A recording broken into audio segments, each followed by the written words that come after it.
पितृसत्ता को लेकर के जैसे कि मैंने यहाँ पे 3 डेफिनेशन दी, लेकिन आसान भाषा में समझेंगे तो पुरुष समाज द्वारा न सिर्फ अपनी सुरक्षा का एहसास दिलाए हुए या फिर अपनी जिम्मेदारी को जताए हुए अपनी केवल मनमानी करना, और उसमें जब महिलाओं का दमन हो, उनकी इच्छा का दमन हो, उनका कहीं ना कहीं अहित हो रहा हो, तो ऐसी परिस्थिति को हम पितृसत्तात्मक सोच कहेंगे। यहाँ मैंने ये भी दिखाने की कोशिश करी है कि पितृसत्तात्मक सोच कम हो रही है वर्तमान वैश्विक परिदृश्य में प्रगतिशील महिलाओं में बढ़ती नेतृत्व शक्ति के कारण पितृसत्तात्मक सोच कम हो रही है। और एक उदाहरण के रूप में मैंने दिया है why should boys have all the fun, ये चर्चित एडवर्टाइजमेंट था।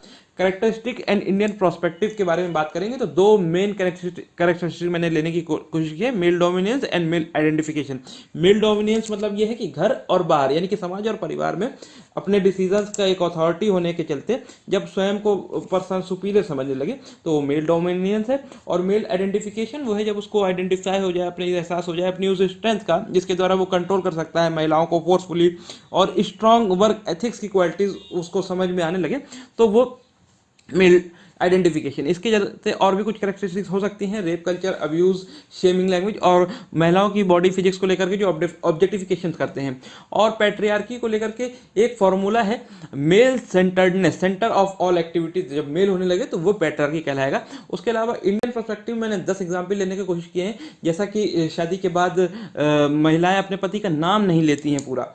और इसके अलावा कई बार ये भी देखा जाता है कि महिलाएं पुरुषों के खाना खाने के बाद खाना खाती हैं, और शादी के बाद उनका सरनेम, उनकी फैमिली का सरनेम लगाना उन्हें होता है। और कई बार कई परिवारों में देखा गया कि पॉलिटिकल चॉइस भी होती है कि हमारा परिवार इसको वोट देता है तो तुम महिला हो, तुम्हें भी इसको ही वोट देना।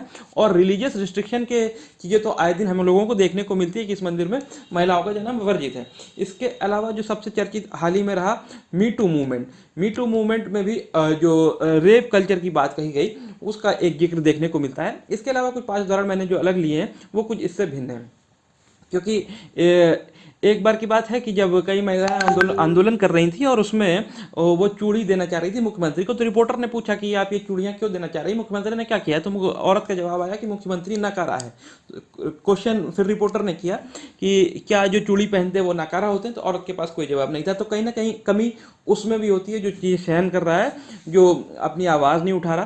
तो इसी के चलते एक उदाहरण जो मैंने देखा BF और JF का, यानी कि बॉयफ्रेंड और गर्लफ्रेंड को लेकर के हमारे परिवार में हमसे तो बड़ी आसानी से पूछ लिया जाता है लड़कों से कि तुम्हारी गर्लफ्रेंड है कि नहीं है, या तुम्हारी कितनी गर्लफ्रेंड्स हैं। उसी आज़ादी से जो हमारी कजन्स हैं, महिला मित्र हैं, उनसे उस आज़ादी से शायद नहीं पूछा जाता है कि तुम्हारा बॉयफ्रेंड कौन है, तुम्हारे कितने बॉयफ्रेंड्स हैं। मेट्रो में महिलाओं को सीट रिजर्व मिलती है। फैशन इंडस्ट्रीज़ में महिलाओं की एक बड़ी भागीदारी रहती है, और एडवर्टीजमेंट की दुनिया में भले वो टायर का एडवर्टीजमेंट क्या हो, महिलाओं का पूरा तरीके से प्रयोग किया जाता है, जिसके खिलाफ कोई भी महिला आंदोलन चलते नहीं दिखता है। ऑफिस रिसेप्शनिस्ट की जो पोस्ट होती है वो अधिकांश महिलाओं को रहती है। तो दोनों पक्ष हैं। इसके बाद हम बात करते हैं पब्लिक एंड प्राइवेट पैट्रियार्की की। तो पब्लिक पैट्रियार्की में जब कोई फतवा जारी कर रहा है या कोई एक पुरुषों का ग्रुप एक फतवा जारी कर रहा है या कुछ भी डिसीजन ले रहा है महिलाओं के खिलाफ, तो वो हो गया पब्लिक।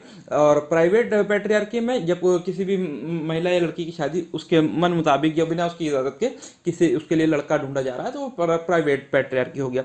इसके जरिए मैंने यहाँ बताने की कोशिश की कि अभी जो देश के हालात हैं, 1992 में एक नेशनल कमीशन फॉर वुमेन बनाया गया था, एक वुमेन की सुरक्षा के लिए, उसके वॉचडॉग के लिए। और बेटी बचाओ बेटी पढ़ाओ का नारा 2014 के बाद से अभी भी उतना ही सक्रिय है जितना पहले इसके जन्म के समय था।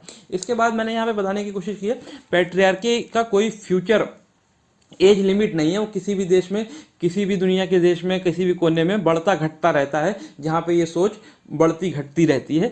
तो ये मैंने यहाँ पे बताया है। एक डेफिनेशन जो सबसे बेहतर निकल के आ सकती है कि कोई भी समाज जहाँ पे सामाजिक, राजनीतिक और आर्थिक आधार पे सारी चीज़ें पुरुषों के हित में कर दी जाए या उनको उसका अधिकारी बना दिया जाए, तो वो ऐसा समाज कहीं ना कहीं पितृसत्ता को जीवित रखने में मददगार होता है। और इसी के चलते यूनिसेफ का जो डाटा है वो ये कहता है कि भारत उन 43 देशों में है जहां पे 15% से रेट कम है, लिटरेसी रेट हाइयर है फीमेल्स का। और इसके बाद जो इसके कारण क्या है, तो कारण में यदि जाएंगे तो पॉवर्टी, गरीबी, वायलेंस और इकोनॉमिक्स, आर्थिक आधार पर जो एक्सप्लॉयटेशन होता है, और कहीं ना कहीं लैक ऑफ लॉजिकल एजुकेशन, इसके रीजंस हैं जो पैट्रियार्की को पनपने देते हैं। बहुत बहुत शुक्रिया।